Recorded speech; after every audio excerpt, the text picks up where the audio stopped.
The Bible and the Catechism in a year. Day 5. From the Book of Genesis. Adam's descendants to Noah and his sons. This is the book of the generations of Adam. When God created man, he made him in the likeness of God. Male and female he created them, and he blessed them and named them man when they were created. When Adam had lived 130 years, he became the father of a son in his own likeness, after his image, and named him Seth. The days of Adam after he became the father of Seth were 800 years, and he had other sons and daughters. Thus, all the days that Adam lived were 930 years, and he died. When Seth had lived 105 years, he became the father of Enosh. Seth lived after the birth of Enosh 807 years, and had other sons and daughters. Thus, all the days of Seth were 912 years, and he died. When Enosh had lived 90 years, he became the father of Kenan. Enosh lived after the birth of Kenan 815 years, and had other sons and daughters. Thus, all the days of Enosh were 905 years, and he died. When Kenan had lived 70 years, he became the father of Mahalalel. Kenan lived after the birth of Mahalalel 840 years, and had other sons and daughters. Thus, all the days of Kenan were 910 years, and he died. When Mahalalel had lived 65 years, he became the father of Jared. Mahalalel lived after the birth of Jared 830 years, and had other sons and daughters. Thus, all the days of Mahalalel were 895 years, and he died. When Jared had lived 162 years, he became the father of Enoch. Jared lived after the birth of Enoch 800 years, and had other sons and daughters. Thus, all the days of Jared were 962 years, and he died. When Enoch had lived 65 years, he became the father of Methuselah. Enoch walked with God after the birth of Methuselah 300 years, and had other sons and daughters. Thus, all the days of Enoch were 365 years. Enoch walked with God, and he was not, for God took him. When Methuselah had lived 187 years, he became the father of Lamech. Methuselah lived after the birth of Lamech 782 years, and had other sons and daughters. Thus, all the days of Methuselah were 969 years, and he died. When Lamech had lived 182 years, he became the father of a son, and called his name Noah, saying, "Out of the ground which the Lord has cursed this one shall bring us relief from our work and from the toil of our hands." Lamech lived after the birth of Noah 595 years, and had other sons and daughters. Thus, all the days of Lamech were 777 years, and he died. After Noah was 500 years old, Noah became the father of Shem, Ham, and Japheth. The wickedness of mankind.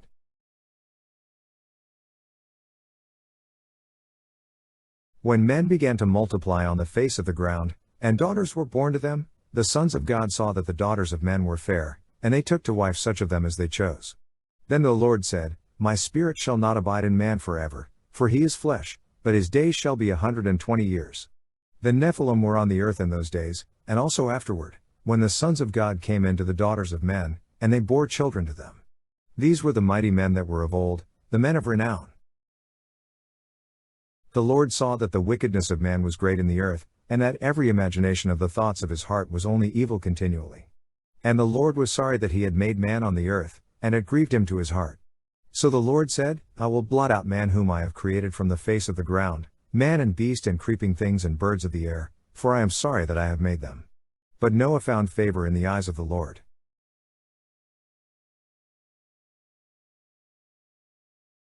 From the Book of Psalms.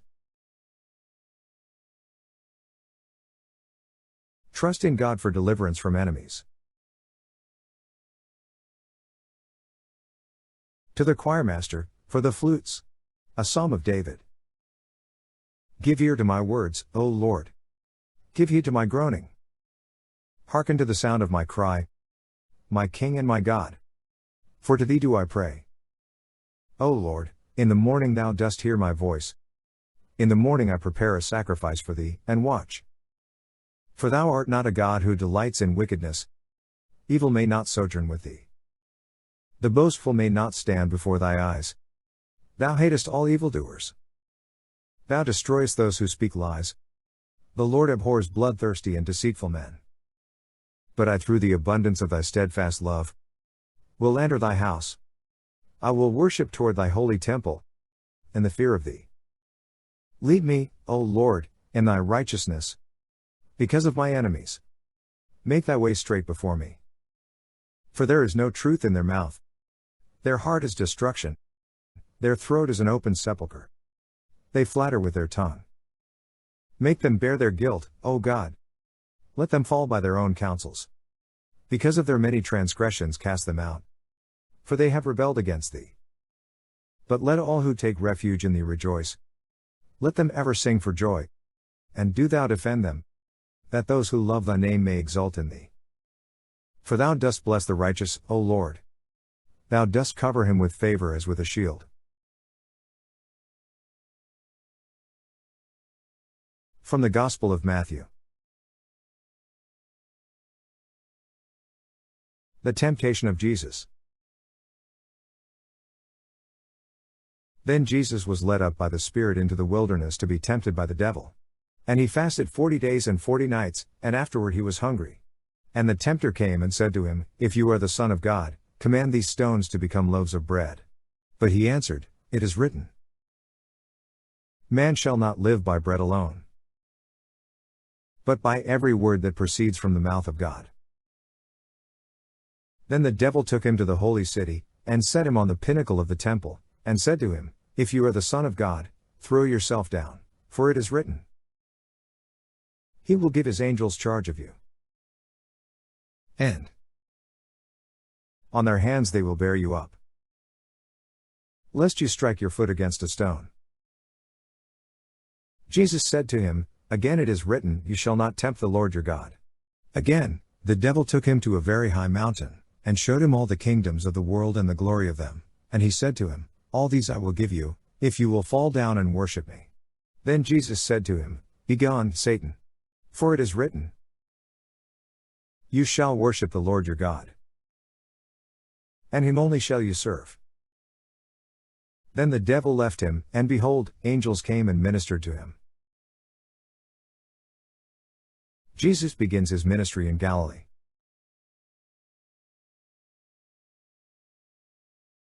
Now when he heard that John had been arrested, he withdrew into Galilee, and leaving Nazareth he went and dwelt in Capernaum by the sea, in the territory of Zebulun and Naphtali, that what was spoken by the prophet Isaiah might be fulfilled.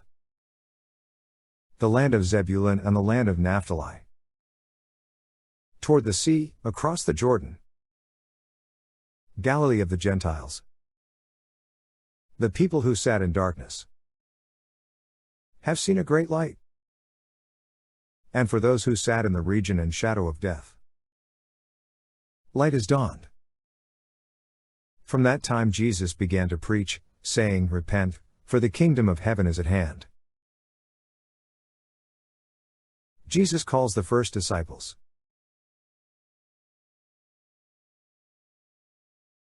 As he walked by the Sea of Galilee, he saw two brothers, Simon who is called Peter and Andrew his brother, casting a net into the sea, for they were fishermen. And he said to them, Follow me, and I will make you fishers of men. Immediately they left their nets and followed him. And going on from there he saw two other brothers, James the son of Zebedee and John his brother, in the boat with Zebedee their father, mending their nets, and he called them. Immediately they left the boat and their father and followed him. Jesus ministers to crowds of people. And he went about all Galilee, teaching in their synagogues and preaching the gospel of the kingdom and healing every disease and every infirmity among the people. So his fame spread throughout all Syria, and they brought him all the sick, those afflicted with various diseases and pains, demoniacs, epileptics, and paralytics, and he healed them. And great crowds followed him from Galilee and the Decapolis and Jerusalem and Judea and from beyond the Jordan.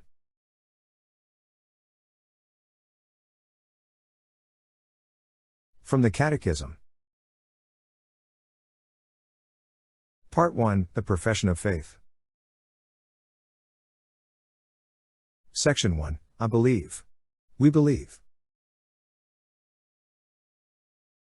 We begin our profession of faith by saying, I believe or we believe.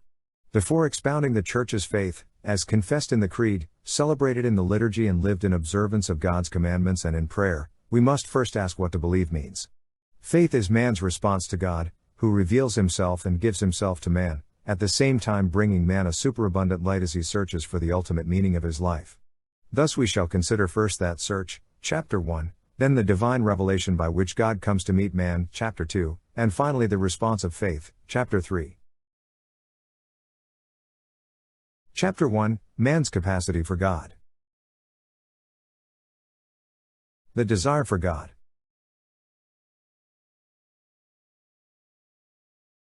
The desire for God is written in the human heart, because man is created by God and for God, and God never ceases to draw man to himself.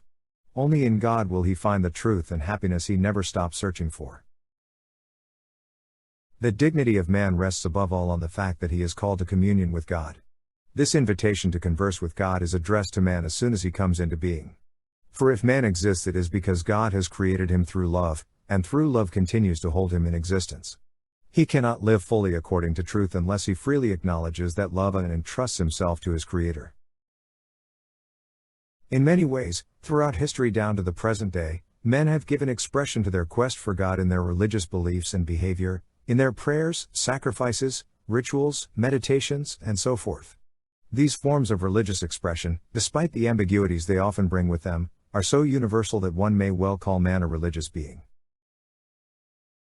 From one ancestor, God made all nations to inhabit the whole earth, and he allotted the times of their existence and the boundaries of the places where they would live, so that they would search for God and perhaps grope for him and find him, though indeed he is not far from each one of us. For in him we live and move and have our being. But this intimate and vital bond of man to God can be forgotten, overlooked, or even explicitly rejected by man. Such attitudes can have different causes: revolt against evil in the world, religious ignorance or indifference, the cares and riches of this world, the scandal of bad example on the part of believers, currents of thought hostile to religion, finally, that attitude of sinful man which makes him hide from God out of fear and flee his call. Let the hearts of those who seek the Lord rejoice. Although man can forget God or reject him, he never ceases to call every man to seek him, so as to find life and happiness. But this search for God demands of man every effort of intellect, a sound will, an upright heart, as well as the witness of others who teach him to seek God. You are great, O Lord, and greatly to be praised, great is your power and your wisdom is without measure. And man, so small a part of your creation, wants to praise you, this man, though clothed with mortality and bearing the evidence of sin and the proof that you withstand the proud. Despite everything, man, though but a small a part of your creation, wants to praise you. You yourself encourage him to delight in your praise, for you have made us for yourself, and our heart is restless until it rests in you.